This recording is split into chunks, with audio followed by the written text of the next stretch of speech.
자, 이번 동영상 강의에서는 네트워크에 대해서 알아보겠습니다. 먼저 HTTP, DNS 등과 같이 상위 레벨에 있는 네트워크 서비스를 알아볼 것이고요. 다음으로는 와이파이나 블루투스에 대해서 알아보겠습니다. 그리고 마지막으로 소켓 레벨에서 네트워크를 사용하는 방법에 대해서 알아보겠습니다. 여기서 주의해야 할 점은 각각의 API들이 프리빌리지드 그룹에 들어있다는 점입니다. 따라서 이런 기능들을 사용하기 위해서는 어플리케이션 매니페스트에 적절한 프리빌리지드 그룹이 세팅되어 있어야 합니다. 자, 먼저 HTTP에 대해서 알아보도록 하겠습니다. HTTP에 관련된 API들은 HTTP 프리빌리지드 그룹에 속해 있고요. HTTP는 아시는 바와 같이 하이퍼텍스트 트랜스퍼 프로토콜로 웹에 있는 내용을 얻어오기 위해 사용됩니다. 바다에서 제공하는 HTTP의 특징은 먼저 멀티 세션과 멀티 트랜잭션을 지원한다는 점이고요. HTTP 1.0 클라이언트 피처를 다 가지고 있습니다. 예를 들면 파이프라이닝이나 청킹, 커넥션 매니지먼트 등의 기능들이 되겠습니다. 그리고 시큐어드 프로토콜인 HTTPS를 지원하고요. 쿠키와 어센티케이션을 지원합니다. HTTP의 프로토콜에 대해서 간단히 알아보겠습니다. HTTP 프로토콜은 기본적으로 세션, 트랜잭션, 리퀘스트 앤 리스폰스의 하이라키를 가지고 있는데요. 여기서 세션이라는 것은 클라이언트의 액티비티들을 묶어놓은 것입니다. 이 세션 속에는 여러 개의 트랜잭션이 들어갈 수가 있는데요. 이 트랜잭션이라는 것은 리퀘스트와 리스폰스들을 여러 개 묶어놓은 것이고요. 청크드 모드와 난 청크드 모드로 진행될 수 있습니다. 실제로 HTTP를 사용하는 방식에 대해서 알아보겠습니다. 자, 먼저 HTTP 프로토콜을 사용하기 위해서는 HTTP 세션을 만듭니다. 여기서 세션은 타겟 호스트의 어드레스를 지정함으로써 만들 수 있습니다. 그리고 이 세션으로부터 트랜잭션을 여는 과정이 필요하고요. 이 트랜잭션에는 리스너를 추가해야 합니다. 그리고 필요한 데이터를 얻어오기 위해서 트랜잭션으로부터 리퀘스트를 얻어내고 리퀘스트에 필요한 내용들을 세팅합니다. 이때 트랜잭션의 리스너는 IHTTP 트랜잭션 이벤트 리스너라는 리스너인데요. 서버에서 리퀘스트에 대한 리스폰스가 오면 onTransaction ready to read라는 펑션이 불리게 됩니다. 이때 얻어올 수 있는 리스폰스로부터 헤더나 스테이터스 코드, 바디 정보를 얻어올 수 있습니다. 자, 예제 코드를 보면서 좀 더 자세히 알아보도록 하겠습니다. 먼저 세션과 트랜잭션을 만드는 방법입니다. 먼저 여기서는 프록시 어드레스와 호스트 어드레스를 스트링 형태로 지정을 해줬습니다. 그리고 HTTP 세션을 만들었는데요. 이 세션을 HTTP 모드와 프록시 어드레스, 호스트 어드레스로 컨스트럭트 했습니다.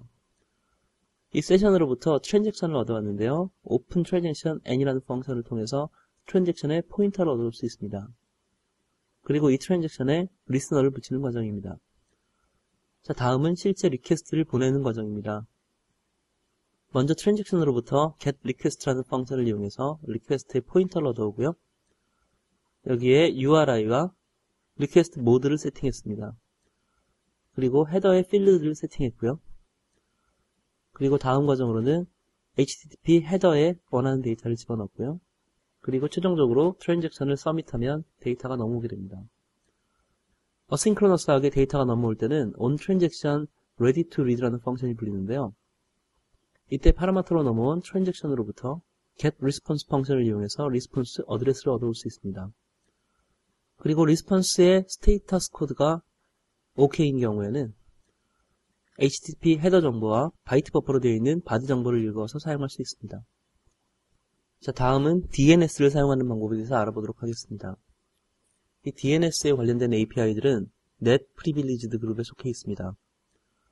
먼저 OSP Net DNS라는 클래스는 DNS 룩업을 지원해주기 위해서 만들어져 있는 클래스인데요. 기능을 보면 리스너를 이용해서 컨스트럭트 되고 어드레스를 이용해서 호스트의 네임을 얻는 방법이나 네임을 이용해서 호스트의 어드레스를 얻는 방법들이 지원됩니다. 이때 이런 DNS 룩업 리퀘스트들은 어싱크로너스하게 진행되기 때문에 IDNS 이벤트 리스너라는 리스너를 통해서 데이터를 얻어오게 됩니다.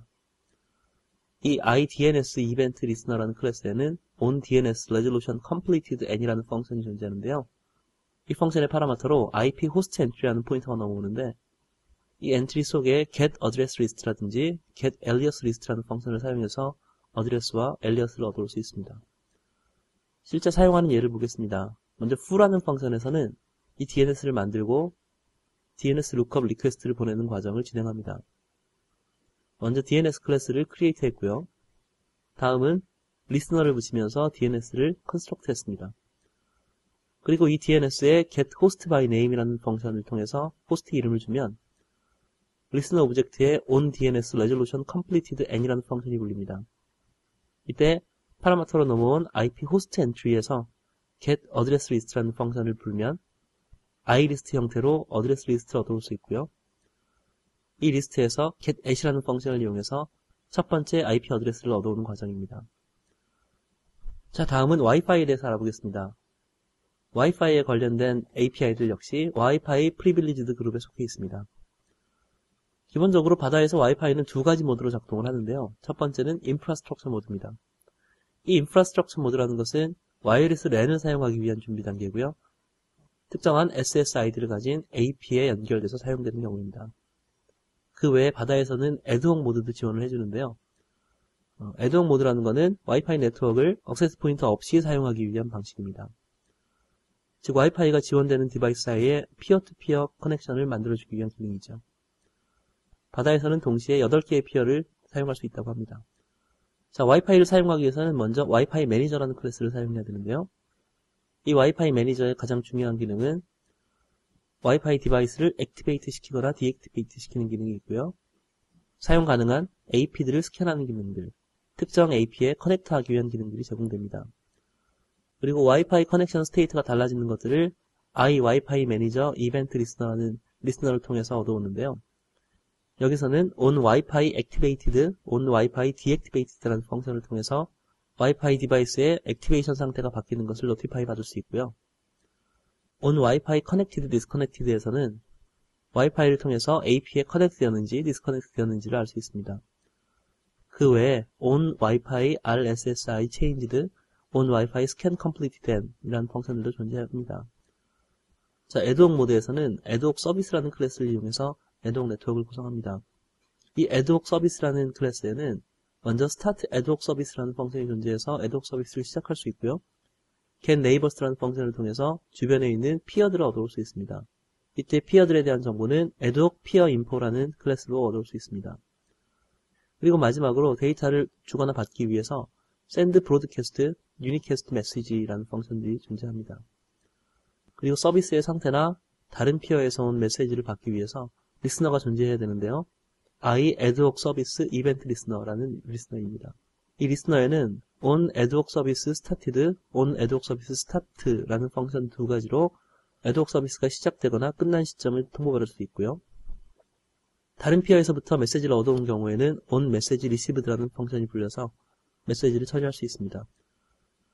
그리고 아까 말씀드린 adhoc peer info에는 get address와 get name이라는 펑션 두 가지가 존재해서 피어의 정보를 얻어올 수 있습니다. 자, 심플하게 애드옥 네트워크를 구성하는 예제를 보도록 하겠습니다. 자, 애드옥 서비스 샘플이라는 펑션에서는 애드옥 네트워크를 구성하고 피어를 검색한 후에 특정한 스트링을 브로드캐스트하는 내용을 담고 있습니다. 자, 먼저 보시면 리스너 오브젝트를 준비해야 되는데요. 자, 먼저 보시면 리스너 오브젝트를 선언했고요. 애드옥 서비스를 리스너 오브젝트를 주면서 만들었습니다. 그리고 애드옥 서비스로부터 주변에 있는 피어들에 대한 정보를 얻어왔습니다. 이때 하나라도 피어가 있으면 각각의 피어에 대해서 피어 인포메이션을 얻어오고 get name과 get address를 통해서 name과 address를 읽어오는 방법을 보여주고 있습니다. 자, 마지막으로는 enumerato와 리스트를 지우는 과정을 볼 수 있고요. 자, 다음에서는 애드옥 서비스를 이용해서 메시지를 브로드캐스트하는 과정입니다. 먼저 보낼 메시지를 스트링 형태로 준비하고 send broadcast message라는 펑션을 이용해서 메시지를 보내는 과정입니다. 마지막으로 애드옥 서비스를 종료하는 펑션입니다. 자, 리스너에 관련된 펑션들을 보겠습니다.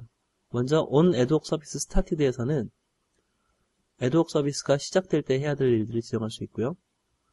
on 애드옥 서비스 stopped에서는 애드옥 서비스가 종료될 때 해야 할 일들을 임플리멘트 할 수 있습니다. 마지막으로 on message received라는 펑션은 다른 피어에서 데이터를 보냈을 때 나타나는 펑션이기 때문에 스트링 형태로 전달된 피어 네임과 메시지를 이용해서 적절한 작업을 수행할 수 있습니다. 자, 다음은 블루투스에 대해서 알아보겠습니다. 블루투스 API들 역시 블루투스 프리빌리지 그룹에 속해 있습니다. 바다에서 제공되는 블루투스의 피처들에는 제너럴 액세스 프로파일, 오브젝트 푸시 프로파일, 시리얼 포트 프로파일, 포인트 투 포인트 커넥션 등이 있습니다. 자, 시리얼 포트 프로파일을 이용해서 데이터를 억셉트하는 과정을 보도록 하겠습니다. 먼저 블루투스를 사용하기 위해서 블루투스 매니저라는 것을 만들었습니다. 그리고 블루투스를 이용해서 데이터를 얻어오기 위해서 블루투스 SPP 억셉터라는 것을 만들었고요. 매니저를 리슨 오브젝트를 이용해서 컨스트럭트 했습니다. 그리고 블루투스 디바이스를 켜기 위해서 블루투스 매니저에 액티베이트라는 펑션을 호출했습니다. 자, 이런 과정을 통해서 시리얼 포트 프로파일을 따르는 디바이스와 연결하고 그 디바이스로부터 데이터를 얻어올 수 있습니다. 자, 디바이스가 커넥션을 리퀘스트하는 경우에는 onSPP connection requested라는 펑션이 불리는데요. 이 펑션에서 억셉터에 accept connection이라는 펑션을 호출해주면 디바이스와 연결됩니다. 그리고 디바이스가 데이터를 보내는 경우에는 onSPP data received라는 펑션이 불려서 데이터를 얻어올 수 있습니다.